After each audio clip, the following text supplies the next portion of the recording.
Hi, it's Holly Hall from AskHollyHall.com. Have you been feeling a little feisty lately? Do you find that it's really difficult for you to hold your tongue, not say what's on your mind, not stick up for yourself or stick up for somebody else? Well, that's about to come to an end. That's been an energy that's been around since the third week of March, and that's coming to an end in the next couple of days. However, we are moving into another fiery energy of Leo for the next couple of days. So with this energy, and the next tomorrow, actually Tuesday, when we get out of this Aries Mercury energy, you might find that if it's not yourself, other people are being very dramatic.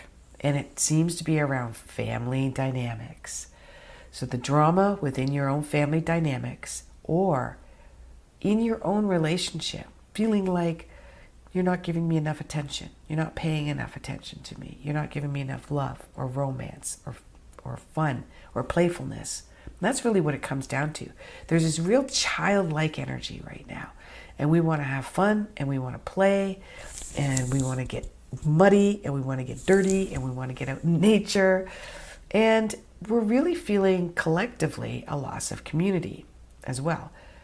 Because we've got Mars in Aquarius, and that's going to be there until the 16th of April when it goes into Pisces. I've been working with a client, and I want to talk to you about this, okay? Now, she's a Virgo,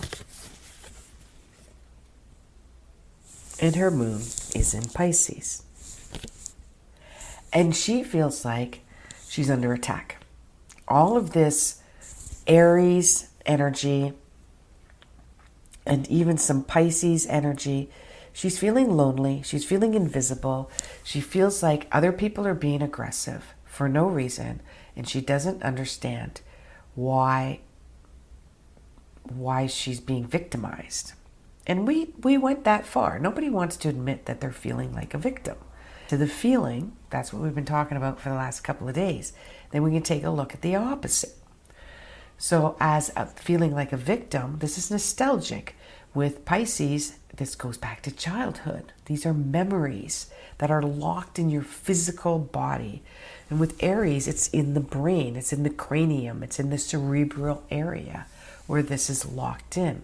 There are great techniques for that, such as meditation, affirmation, NLP, neuro-linguistic programming, that can help, which I work with my clients on a regular basis. However, there's also, with this combination, you know what she's come into this lifetime to do?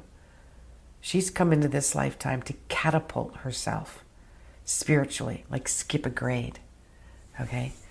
And these are opposite of each other. And Pisces and Virgo are the only two zodiac signs, when they meet, will catapult each other exceptionally further than they could ever be sent on the spiritual plane, like skipping a grade. And it's a lot of work. Now, I'm a Virgo, and I've got a lot of Pisces in my life, including my mother, my father. My brother's moon was in Pisces. I had Pisces friends. My best friend has Pisces in her chart. My other best friend, which is my husband, has Pisces moon. So I'm definitely doing this double whammy of being catapulted spiritually in this lifetime. So I remind her of that. This isn't about them. And I know that's a typical classic sort of a psychological ploy. It's not about them, it's about you. I don't believe that. It's a bit of a seesaw. Sometimes it is about them, and sometimes it's only about you. And we have to be able to know when is it about them and when is it about me. And in this case, it is about her understanding empathetically, sympathetically, intuitively, psychically, compassionately. It's all Pisces stuff. what they are going through. So when she's feeling sorry, criticizing herself, which Virgos do really well, because I'm invisible, no one's loving me, no one's caring about me, they're just angry and they're not listening to my feelings or my emotions. They're getting their back up, they're getting defensive. They're taking it as criticism. This is Aries, Virgo energy. Then you look at the opposite.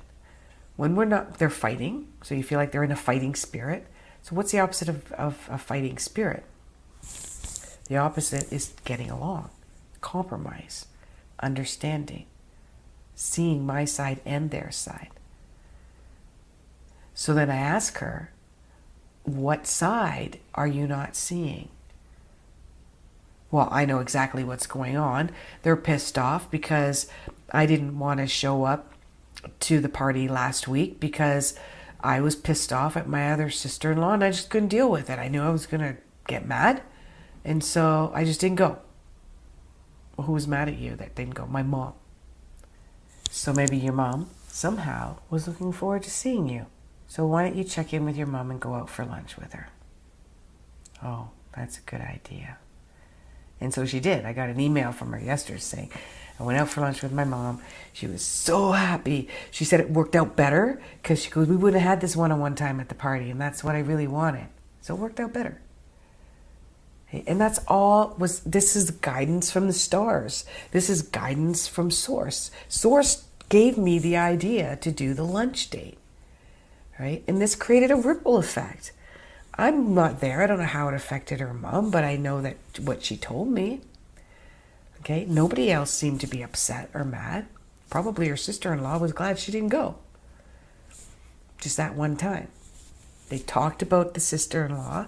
She got a better understanding. She found out that her sister-in-law is having some problems with her son, and her son's got some really major anger management issues, and she's exhausted. And she's very emotional about it and doesn't want to talk about it. And that my client gave her advice on how to deal with the son, and that made her angry. She didn't want advice. She wanted empathy and sympathy. And when I looked up her sister's chart, and I sent her an email with a little bit of a tidbit of that she's more of an emotional, receptive person. And that next time, because we talk every 2 weeks, that we will focus on your relationship and understanding your sister on a different level. Understanding them and accepting them are two different things. You don't have to like the way they behave, but you can understand where it's coming from. Okay, so this energy is about family, love, playfulness, heart center, and paying attention to you. This is about you. It is about you. This time. It's about you are important. Your feelings are important. Namaste. May the stars be with you and may all your dreams come true.